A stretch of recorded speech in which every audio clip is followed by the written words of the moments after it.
Hello and welcome to the Classic Gamers Guild podcast. This is our follow-up episode from a few weeks back when we did an episode called Convince Me to Play Kathy Rain, which is kind of a bit of a misnomer because I was kind of already going to play Kathy Rain anyways, but it seemed like it would be kind of catchier to name it that. And so Paul convinced me to play Kathy Rain. Hello, mate. Yeah, I'm not sure that episode originally was supposed to be just me hammering home why you should play Kathy Rain. I think it was one of those episodes that just turned into it because I talked too long. But I'm glad we've done that. Yes, it was good. And so guess what? I played Kathy Rain.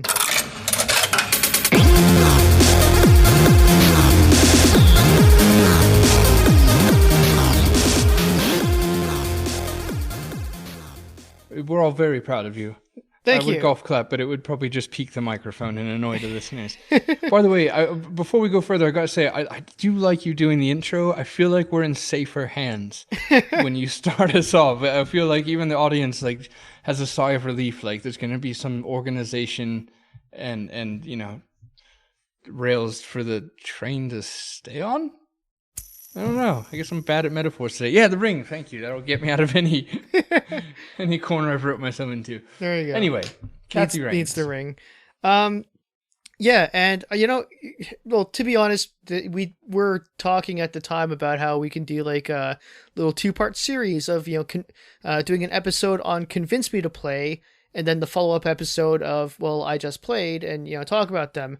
Unfortunately, I think that people don't like the Convince Me to Play episodes because immediately after I put it up, somebody messaged me and said, is this episode just going to be shilling Kathy Rain for half an hour? So I'm like, okay, well, I guess no one really likes this idea, so we're probably not going to do that anymore. But I feel the sudden need to tell you I wasn't paid for this.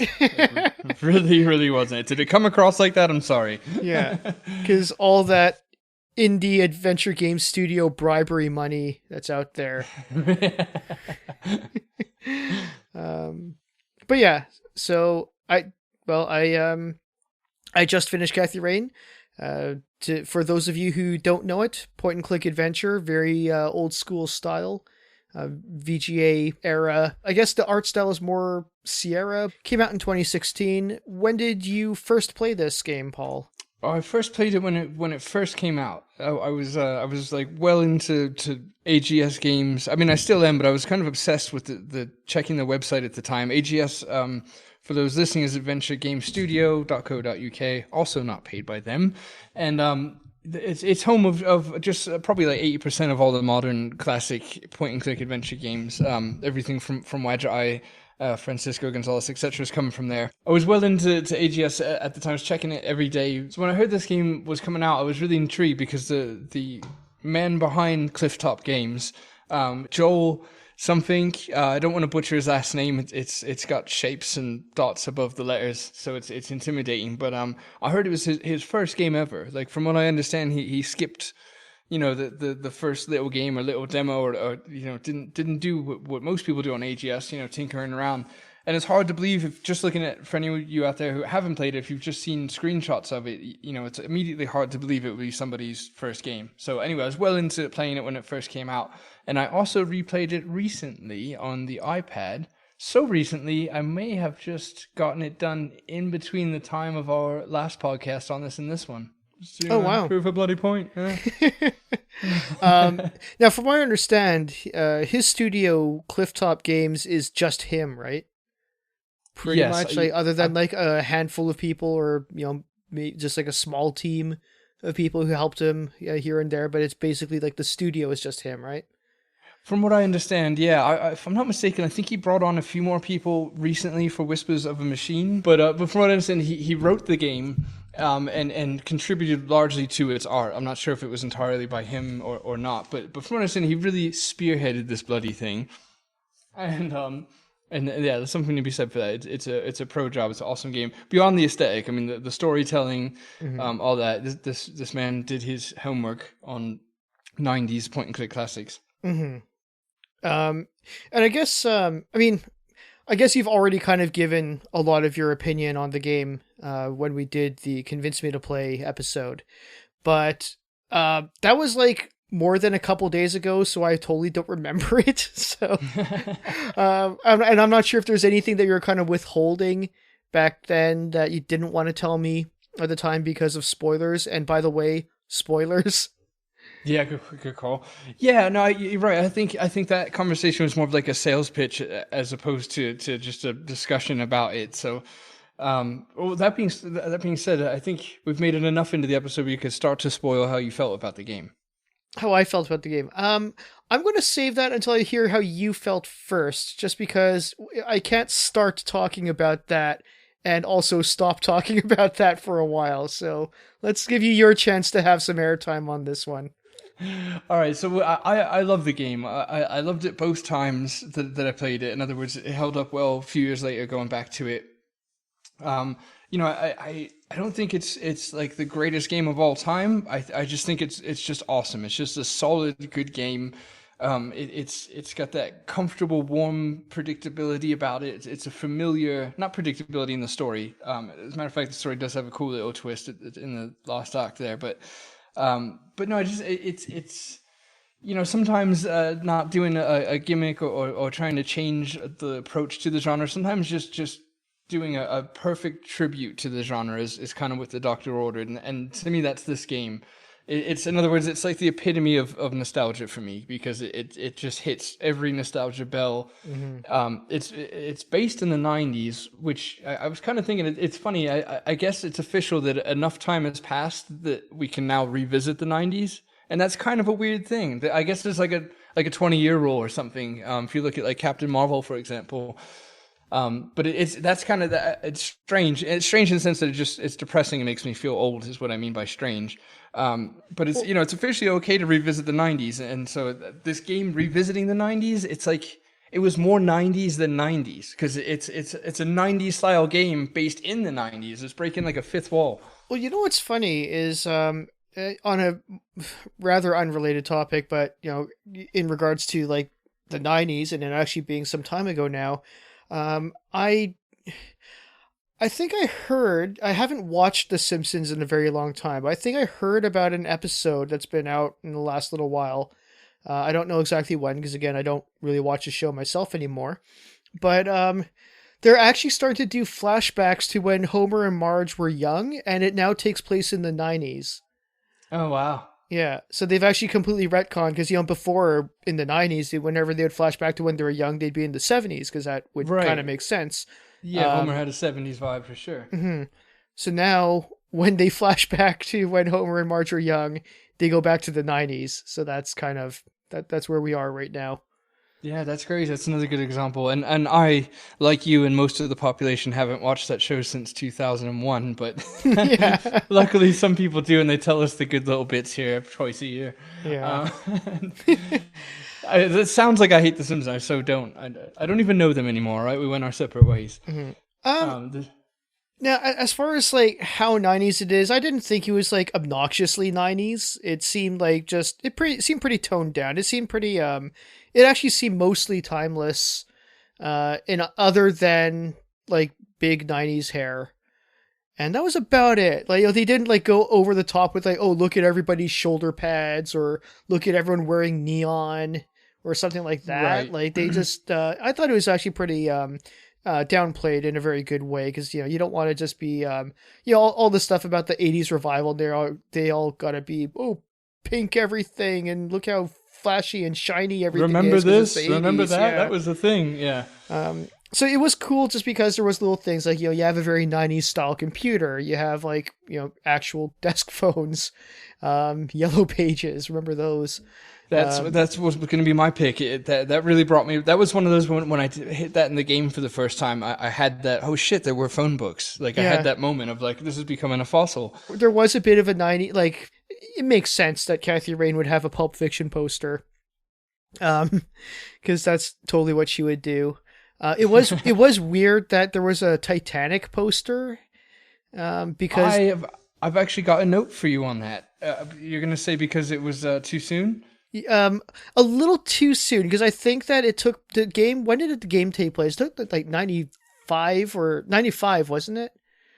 Yes, yes, And I know that they September said that the 95. movie hadn't been out yet, but this is still like 2 years before the movie was going to come out. Like how early were they starting the marketing for this? Here's what's cool about that. So if you click on the poster, Hmm. she says she's not sure if it's any good or not because it hasn't come out yet. Correct. And she got the poster because she was an extra on set. Right. But So I thought that was really cool because adventure games have so many hotspots. You know, there's so many things you can click on for a character description, mhm. and it seemed like because that was one of the first ones I clicked on. It's in the first scene, first room.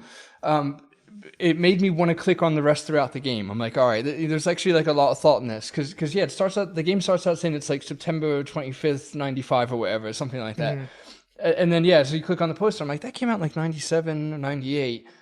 And sure enough, like she already had it covered. Kathy herself, she's like, the game hasn't. It was just kind of cool. The dev almost baited us into that one. No, I know, but again, like you're saying, this is a nitpick, and I could totally let this go. But I'm just saying that I don't think that they would have posters of it 2 years before its release.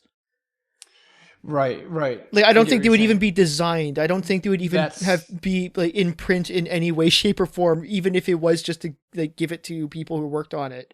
that's true. You got them there. You do because she said she got the poster from being an extra on set. But you're right. Yeah, There's no way 2 years beforehand they'd have the final movie poster done. yeah.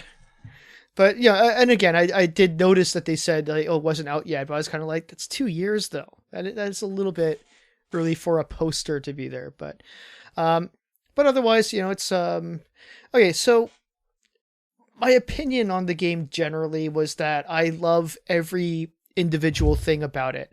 The voice acting is great. The graphics are spot on. Like you said, they don't try to reinvent the wheel in any way. They just play it like a straight up point and click adventure, and I respect that for it.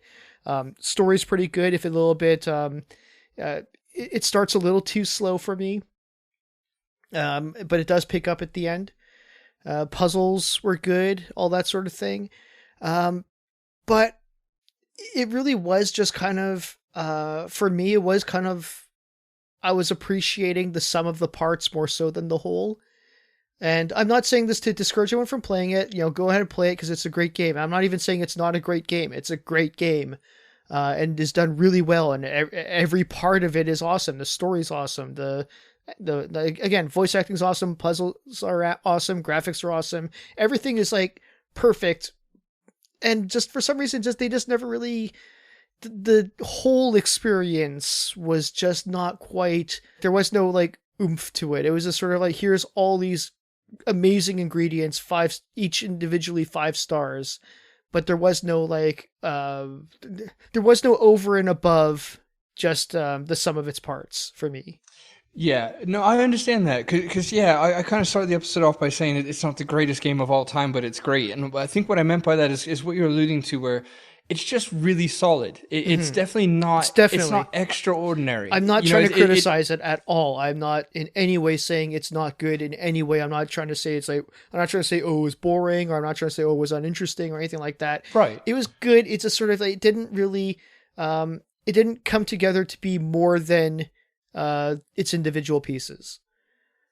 Right. No, I totally understand that. And I agree to a very large degree because it's I'd almost say it's kind of like it's the perfect candidate for like the 8 out of 10 rating. Where Yes. Yeah. it's not a game changer. It's not extraordinary, but it's fucking good. It's real solid. But yeah, again, by no means is it. And that's I think why it tickles my nostalgia even that much more because a lot of the games from back in the day we hold them in a higher regard now than perhaps what some of them deserve. You know what I Hmm. mean? So when you go back and play a lot of the older games, I've recently went back on well, I won't name them, but I went back on a couple, and they were kind of that same 8 out of 10. Where like they're just good games. They're not. There is a ceiling, and this is my favorite gaming genre ever. Obviously, is adventure games, but there is a ceiling on adventure games. For what they can really achieve and get out of you. Because we all know what's going to happen. It's a story based thing, so it's you know what I mean. Yeah. There's a ceiling on. Is my point. There's one And thing that I was really impressed about graphically, and it was there's one scene. I don't know if they do it in very many scenes, but at least in when you visit the cemetery, when you enter and leave the cemetery, you walk out into the distance to your bike and drive away. And when you do that, obviously the scale of your character gets smaller as she goes off into the distance.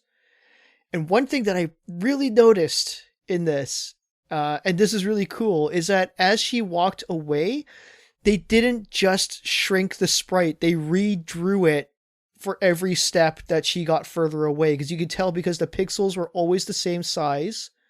And the further she went away, she became just like a reduction of like 10 pixels or 10 blocks or whatever you want to call it. Because they're not true pixels at this point, but she became like this reduction of blocks to depict like the distant her. In contrast to, there's another game which I don't really want to call out by name just because I don't want to make it sound like I'm picking on it, because I'm not. It's a game that I actually really love, where I saw the character would walk away from the screen, but all they would do was just shrink the sprite. So when the character was closer to the camera, you would see them a little bit blockier, but as they walked away, they would get more defined because it's just the sprite shrinking. So like the blocks right. are a lot more are in higher definition. Right, so right. They actually That's so many adventure games, so many of them. Yeah, like you said, as they get smaller, the contrast stays the same to the background, so they become like kind of high def. It makes it stand. It does the opposite of what they want. It just stands out even more. Yeah. I didn't notice that. Honestly, it makes me want to go back at least look at the YouTube video real quick, just to appreciate it. Like you pointed out, that is pretty cool. God, what a labor of love for one person. Well, I'll let me get a few critiques out of the way before I go into my positives, which I'll keep limited because I did give a lot of them probably last time, maybe. I think we remember it as well as anyone else has actually listened to it. So should have listened to it before this and stole the best bits from it. Even we don't listen to our shows. So some of the critiques I have were, you alluded to this one. The pacing of the game is it's not the worst. It's not something you'd really notice, I don't think, unless you were trying to critique it, as I am, to discuss it. Well, I wasn't trying to critique it. I just noticed that it was a slow burn, but just a little bit too slow. I mean, like, it depends what you're really up for. For me, it was a bit of a slow burn and sort of thing where it's, I kept playing it in the first half thinking like, okay, so when does it get good? Like, they just kind of played it a little too subtle for too long at first. Right. And it's just one of those things where I could very well see people just kind of giving up after a certain while. And it's sort of like, well, you have to play it to the end because that's when it gets good. And, obviously the counter argument to that is, well, you're supposed to keep me till the end.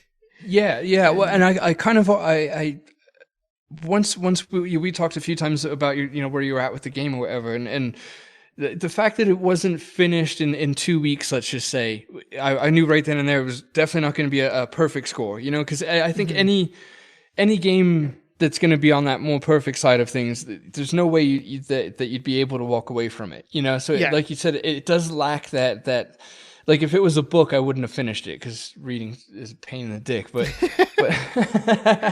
I don't even know what that means in context. It doesn't necessarily hook you. I think I didn't notice it as much just because I waited for the game to come out so much that when it did, I kind of ate it up. I was real keen on it. But that's kind of what I mean in my critiquing for the pacing, is that it's not even necessarily just one thing. It's just that. Okay, the beginning is a little too slow, and the ending is a little too rushed. Yes. Yeah, I fully agree with that assessment. Or maybe not even rushed, but like it's a bit frantic at the end. Well, there was just, again, you're right, maybe it's not rushed, but it is just, there's a lot that happens in a very little time. Yeah, exactly. And that leads me to my second critique, which is pretty much my only other one, unless I thought about it, and then there's no point in just trying to find negative things. So my only other one really is I was really connected with Kathy Rain in the sense that I was like, let's say Gabriel Knight, or more relatably, let's say Laura Bow. And when they introduced that sort of magic at the end, so I'll speak loosely without super spoiling it, but the red flower that became like a hallucinogenic, not so much that aspect, but just a magical element to the story, and I did have a little disconnect at that like with that. It didn't ruin the ending. It didn't even ruin my obvious good feeling about the game, but I thought it just could have done without that. That it wasn't really needed to go that more supernatural kind of route at the end. I don't know. It wasn't, again, they don't even harp on it that much to where it could bother me that much. I just, for some reason, it did lose a little connection with me with that part. It did with me too, just because it's like they spent so long on the slow burn and they escalated so quickly at the end, where it just sort of felt like, well, is this the same game? Like, what's going on here? Yeah, that too, exactly. It's the pacing is definitely weird, because the beginning was too slow, so the middle part I think is immediately too fast, and then it just gets more and more frantic. But again, it is really cool. And again, like I said, maybe a lot of the pacing is just because maybe it was because me and I just wasn't good enough to get through the first 2/3 fast enough. And that's why I felt longer, but I don't know. It did seem to, like, the ending just kind of happened, and it didn't. There's a few people who were involved in the ending, like at least you and whatever your roommate's name is, who I actually thought was kind of like the best character in the game. Damn, I forget her name, but at least the ending involves the two of you going into this weird dimension or something, or hole in the ground that leads to something weird. And by the end of it, you come out and it's sort of like, it's like back to life as normal. Like, it doesn't really, you would imagine if you'd gone through this, like, your entire world is kind of destroyed. Like, it's just sort of like, what's even going on anymore? But it's kind of like, oh, well, we dealt with that. Whatever. It was just a hole in the ground. We burnt it. It's fine. Yeah, they got a real take it on the chin personality with all this. Very as it pretty goes. cavalier. Yeah, you would think the first thing Kathy would do is immediately like repent to the Lord or whatever, because she makes it clear she's an atheist, and then the game in its universe makes it clear that there's a God, and that was one of the things that struck me as odd. Like, Kathy should have probably changed tunes pretty quickly. Yeah, it wasn't really that ambiguous, was it? It was kind of like, oh yeah, here's this place. It's very real. It's incredibly real. Yeah, you're here right now. Yeah, exactly. And that place, the ending part, the art was so cool. Like, I almost wish we could have spent a little more time in it. The visual approach to it, for those who haven't played it, it's kind of not like the Upside Down, I guess, in Stranger. It's just like a flipped reality, like a backwards, upside down, darker version of us. It gives you a vibe everything's backwards sort of thing. It's not. I don't know why I keep saying that either, but regardless. I feel like they knew that they wanted to take it that direction, which was cool. I'm glad they did, but it's almost like how they got there was a little weird. Like, making that red guy kind of like a jestery sort of vibe.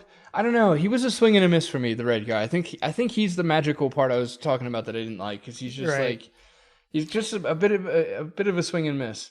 Well, it's this first time I saw him, and it was kind of out of nowhere. He just like appeared. I thought it was like, I was like, is this a vampire game? Right. Yeah, because he looked like a vampire. He was the 90s when I know vampires got huge again later, but in the 90s vampires were pretty big. So it's like, that would have been interesting if they're like just going full 90s with like a whole vampire cult. You're right. That makes me wish they did. Yeah, Blade and Tom Cruise one, whatever. Yeah. It is kind of cool, because like, now that I think about it, I obviously knew the entire time that it took place in the 90s, but now that when you kind of mentioned that every part of the game is a complete throwback to the 90s, it is actually kind of that little bit cooler that like this game that takes place in the 90s just on almost as a meta joke that it has to be a VGA point and click adventure game. Yes, exactly. In order to tell the story about this stuff that happened in the 90s. I thought I did just get a bit of a chuckle earlier when you kind of made me realize that. Yeah, that was well played of them. It's like, we'll never get pixelated art with cell phones. It's always going to be so. And there's a part, one of my favorite parts of the game is when you mess around with the computer and the IP guy, and even then it's floppy disks and CGA monitors, and like, yeah, just never see pixelated versions of today. The future, sure, but not present. One thing I did happen to notice is I really, after about the first day, I really couldn't stop thinking about how much Kathy Rain stinks. Because the entire first day, she just spends a lot of time outdoors in like a torrential downpour, basically, in a leather jacket, smoking like a chimney. Now, as somebody who grew up in Vancouver, who used to smoke quite a bit at a time when I owned a leather jacket, you're not going to smell very good. Number one. And especially if you have like big puffy hair, that's probably going to take a lot of smell. Okay, fine. You know, she's a smoker. It rains. It happens. She goes to bed and just like falls asleep in her clothes and wakes up in her clothes, doesn't take a shower, and just goes on for like 5 days. Yeah, that's true. She must have, and being, anybody that has smoked or does smoke, when you see smokers, it makes you itch a little. And for somebody who's trying not to, she, good God, yeah, she makes it hard. She's like watching a Tarantino film. How many times she smokes and takes one puff? I was like, damn it, stop doing that. Yeah, and you know, little pixels make it look good. And you know, totally cool. I'm totally cool with this, but she's not exactly a scantily clad female protagonist. She's like fully layered up and wearing like this biker jacket and stuff like that. So you know, you've got in like boots and jeans and stuff like that. Like every inch of her body that's not her face and her hands is covered up, and that's cool. I like that as a character design. But you know, she's gone 5 days without ever getting out of that. And so you've already got like 5 days of BO plus chain smoking in the rain. She's probably got like athlete's foot too on top of it all. Oh yeah, totally. All it takes is like half a day of wearing boots, and your feet are swamp feet, basically. And just like, you know, she's like George's dad, who just like will never take off his shoes just because the foot odor's so bad. He just like has no option but to never take his shoes off again. Keep it locked away. Yeah. Oh, that's all. Yeah, wet denim too. Waking up with 10-pound jeans on. Yeah, again, yeah, good point. Very super absorbent material that just takes it on. And yeah, so I kept thinking like, man, at each day she's just getting worse and worse, like her smell. I wish they started to show it in her face. Or just the reaction of people around her, just like, okay, we kind of need you to take a shower here. Oh, it's fine. I just stand out in the rain. It cleans me enough. The classic 80s, 90s pixel of adventure game rendition of a smelly person was always those 3 or 4 black pixels that representing flies going around them. Used a few of them. Wavy lines. But yeah, so I mean, it's kind of funny to contrast because I played this game, and right as soon as I finished it, like I said, every individual aspect of it is 10 out of 10. And then you put it all together and it's about an 8 out of 10 game. So it's kind of weird how that happens like that. Right after I finished it, I guess I took like an hour break and I just fired up a different game called Neofeud.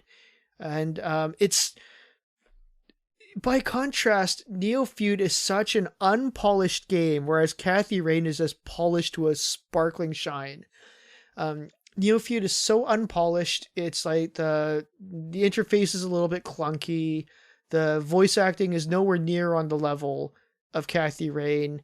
You know, the art's a little bit weird. It's kind of cool in certain ways, but it's also kind of like a little bit just kind of weird in others. Like it's kind of like some things aren't very drawn well, but some things are. So it's kind of got a bit of a clash there. It is a really cool scrapbooky style, but you're right. Sometimes there is a little bit of that uncanny valley sort of vibe. Yeah, I mean, it's just kind of an inconsistency because there's some parts you can look at a screenshot and be like, that looks really cool, and then there's some parts where you're like, oh, that looks really cheap. But the weird thing is the only reason I bring it up is that still while playing Neofeud, it has my interest the entire time just because it's such a strange world, and like the the clunky interface, the inconsistent weird graphics and all that kind of really feeds into the whole cyberpunk atmosphere. And it probably wasn't that intentional, but it works well that it kind of just like you get this total dystopian feel just off of like every part about it that's so imperfect. Whereas Kathy Rain is just everything so perfect and so clean and just so polished and so nice. But I guess the individual parts raise the bar so high that the whole can't really jump over that bar. Yeah, you're absolutely right. There's like a stitching problem. Everything's like you said. It's all perfect on its own, but it's not woven together quite right. And I think that ties into like what we talked about with pacing. There's just something about the way the whole puzzle was put together where they lost a piece or two, but obviously not enough to make it not great. And yeah, New Feud. I've only played a few minutes of that after I purchased it, but I'm going to be finishing it really soon. Actually, we should probably talk about it in the future. We'll talk about it in another episode for sure. I only just brought it up as sort of like a contrast because like I haven't finished yet, so I'm not going to give a final opinion. But so far, like I don't get the feeling that it's going to end up being a superior game over Cathy Rain, but at the same time, it's like it's definitely a game that comes together as where the whole is greater than its parts, and it just kind of gets a little bit more mileage out of it because it's sort of it kind of has me a lot more. It kind of right. To steal your wording that you had said to me, there is something very charming about that game. Charming, absolutely, yeah. There's something about it's very evident how handcrafted it was, and what's really cool is that while Neo Feud obviously stands on its own and Cathy Rain has the credentials behind it, it's cool that in two vastly different styles and approaches, you can still tell a cool story.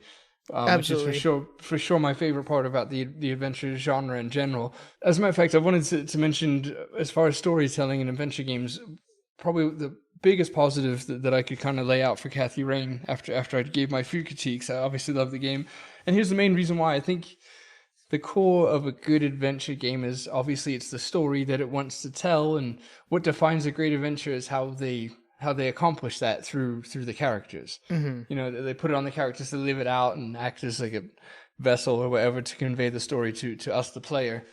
And talking about Cathy Rain as being like a good study on a solid adventure game from the time. Mm-hmm. Well, I guess it's from now, so whatever. But it's a good study on how to do an adventure game. Basically, I feel like we've done an episode in the past where we ended up focusing on.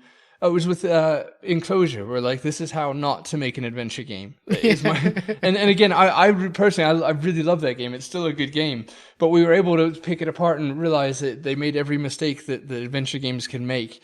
And I'm not saying Cathy Rain was mistake free, but I would say in contrast to that episode or Enclosure, this would be a good study for anyone that wants to make an adventure game, a classic styled one. This would be a great game to study. Yes, absolutely. Because it's based on just telling a good story with a character that you can quickly care about and be curious, to find things out with, etc. Like we've seen in Laura Bow and Gabriel Knight, which I think this game probably obviously tries to be but took huge inspiration from, just being the two biggest detective stories I can think of in point and click. I'm sure I'm missing a huge one, but anyway, yeah, it does a good job telling a cool story. So many adventure games have every room has like 20 hotspots, and you can get a quippy little line on everything in the bloody room. And 9 out of 10 adventure games, I don't click on nearly anything. Like I'm so over that aspect right away. Right. But this game even does that right. Like with that whole Titanic poster thing. Showing like a little self-awareness of being cheeky. So yeah, it's just a good like solid game. I don't think it's too like safe or anything like that. Like I don't think it was even concerned about being safe. I think it was just concerned about just being a solid game. What I will transition quickly into, I won't stay on Whispers of a Machine very long at all, but I will say that they went on to make Whispers of a Machine, which I played, and it's absolutely awesome game. I'd probably rate these two the same, but I like Cathy Rain more for just unexplainable nostalgia reasons, I guess. But Whispers of a Machine, the developer at Clifftop decided to go a slightly different route and added like some new not gimmicks because they're not cheap. Added some new mechanics to the adventure game, and it was awesome. I thought they worked. I'd like to see more of them. So that being said, that's a game to definitely check out if you like Cathy Rain. Check out his next game, Whispers of a Machine. It's quite different. I wasn't as into the character as I was Cathy, but I think I was more into the story as a whole. Mm-hmm. Well, it's funny you say that, just because I wasn't really that into Cathy as a character. Yeah, that's interesting. Okay. She just seemed like she just seemed very blank slate, like very much the character she seemed very much the player avatar. Like she was just kind of there to just sort of do what you want her to do. Like she had a bit of personality, but I just didn't really I don't think a lot of people really had a whole heck of a lot of personality in the game, to be perfectly honest. I think everyone just sort of, other than the roommate, like I said, that's why I kind of like the roommate the most. He's like the most defined, rounded character that I came across in the game. And everyone else is sort of like served their narrative purpose. You're not wrong about that. No, it was very direct line thinking. You know, it's very, let's get this done sort of attitude from all the people you come across in the game. Like, what purpose do you serve? Good, I need that from you. Yeah. Next. But as a study, yeah, you're right. Because like I said, and I keep driving this point home because I just can't emphasize it enough. And especially if I do come across as critical, I want people to quote me on this part. Every aspect of the game is perfect. Pretty close to perfect, right? In terms of like, graphics, puzzles, they're all great. They're awesome. It just, like I said, they just don't really come together. I think the one thing that, sometimes you can learn from mistakes as much as you can learn from when things go right. So again, if there's one thing that I do think I kind of tended to notice a lot here, and I know that it's kind of something that happens in all games, but just for some reason, I noticed it so much more this time. So maybe there's something to learn out of this, is that I was so aware of how much back and forth you go between locations and talk to people about everything in order to progress the story. And it's always like, oh, you found out some new thing to ask about, so you got to go back to ask everyone about that new thing just to see what they'll say and just to see, what unlocks the next event. And it just became so aware to me. I think especially because there's always that cutscene of you riding on the motorcycle to get from location to location. So it always, struck me like within a day, I was so aware of how much you just drive from your grandma's. You talk to her about everything. You go to the jail, talk to them about everything. Go to the church and talk to them about everything. Go back to the cemetery and take a look around to see if there's anything new over there. Go back to your grandmother to talk to her some more. Go back to, it was just so much like going everywhere, talking about everything. So like, you could have compartmentalized each section a little bit better than just to like keep driving back and forth to all these people and talking about them, that one new thing that you learned just before saying goodbye and going on to the next bit. Right. Yeah. That was something I noticed. I remember telling myself once during my last replay, I was like, I wonder if all adventure games have this many back to forth. Like if these were just rooms in a house, would it be that obvious? And then I just, I let it go. But then when you brought it up, I was like, all right, there is something there. There's it really made me think, like, is it, if it was just going different rooms in a house, would it feel as kind of annoying as it does in this? Because like you said, it's just so often you got to see that bloody, quick little motorcycle animation and whatever. It does get old. It makes me wonder if they should have like made the places you go as like an inventory item, kind of like Day of the Tentacle did when you tried to switch characters. You know what I mean? Like just make it a quick, you just click on where you need to be and you're there. In other words, I think that little animation drew a lot of attention to it. Because, if you see any animation 170 times in an experience, you're going to get sick of it. And I think it just was like, all right, let's just... But you're right. A lot of it, too, was like, your grandmother had the phone, but nobody else did. So it's like, talk to grandma, go to the cops, go to the cemetery, learn that you need to call someone. So go back to grandma's to use her phone, and then and then go to the lake, but then go back to grandma again. So I'm still not sure. Like I said, I get that it happens. That's a sort of like one of those things that you just kind of accept in a game. Like I remember Leisure Suit Larry 1, you just taxi cab everywhere. Dagger of Amon-Ra, you did the same thing. You just, you kind of taxi cab everywhere. It's sort of like, yeah, that's a lot of taxis in one morning. But for some reason, just, I don't know what it was, but for some reason I was just so hung up on it when I played this game. And I just, there's got to be something to learn there about like why this time, I was so aware and conscious of it, whereas in previous games, they kind of got away with it a little bit more seamlessly. I don't have an answer for that. I'm really genuinely curious. No, I am too. One thing that you made me think was that if they copy and pasted that style from these 90s games, in other words, that mechanic, I think, was forgivable in the 90s for these type of games. That was all we knew. You know, we had to put up with a lot more than just, you know, cutscenes to a new location. In other words, what I'm saying is that it makes this game feel like an older game because I think it even has those mechanics that we've learned to not use anymore. You know, if that makes sense. It's actually more authentic by kind of turning the wrong way. All right, I'll give it that. I'll let you have that one. I'm not saying that was their thinking, but it might just work out that way in the end. All right, I'll buy that. That took some sculpting.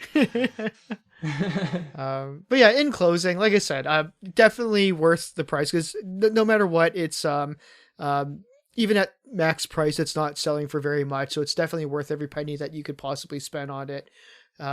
Play it. I know a lot of people who love it, so I'm pretty sure odds are you're going to love it too. If you haven't played it before. So I don't mean any of this criticism to try to discourage anyone from playing it or to say any part of it is necessarily bad. You know, just we're going to talk about it. We're going to be fair. We're going to point out things that we happen to notice, good or bad, because we're not just going to, we're going to give our honest opinions, and that's my honest opinion. It's really good.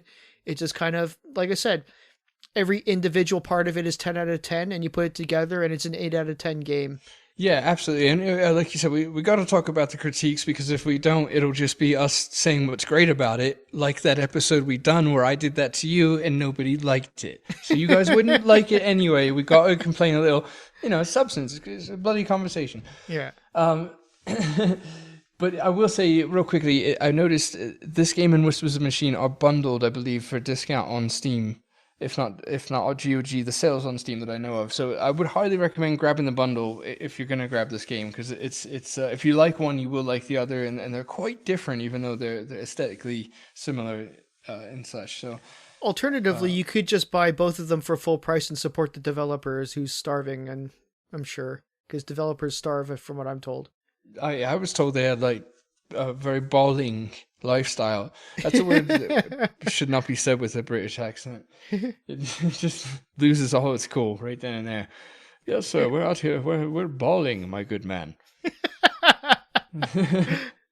Something about using the G at the end. It really ruins the vibe of that word. I never use that word because I think it doesn't come across well when spoken by a 40-year-old man. Right, yeah, and those words are past our cutoff age. It's just not okay. Like when we were joking about how I was saying we're not being paid for this advertisement, I was going to use the word shill, but I'm not like an 18-year-old on Instagram, so I can't use it. Well, you know, the funny thing is, I think we can say shill because I think shill is already old people talk. I think we've already like outlived when shill was a current word. Why do these hipsters have to be so ironic? It's very confusing. So, yeah, that's any final opinions from you? Thank you for urging me to play this game because it was just like you and Doki Doki Literature Club. There was definitely parts where I probably can foresee I might not have played all the way through if not for you telling me that no, it's going to get good, like really good, like it's going to escalate. So. Well, you're the real hero here for trusting me when I said that, because last time I said it's going to get good in Closure, you disagreed. You're like, my good man, it did not get good. It got better. Yeah. Thanks, mate. But you gave me a second chance, and Kathy Rain hopefully, redeemed me a little. For now we're on Facebook, we're on Twitter. If you read our episode descriptions, you'll find all the information there. Support us on Patreon if you like the show. Even $1 is $1 more than we're getting right now. So, that's all I really have to say. We'll be your bloody coin star, mate. Chuck us a buck. You're going to notice me getting more desperate about that poor episode. I'll just be over here being all like... Oh, that should be our new ending. No, it shouldn't. All right, don't do a murder.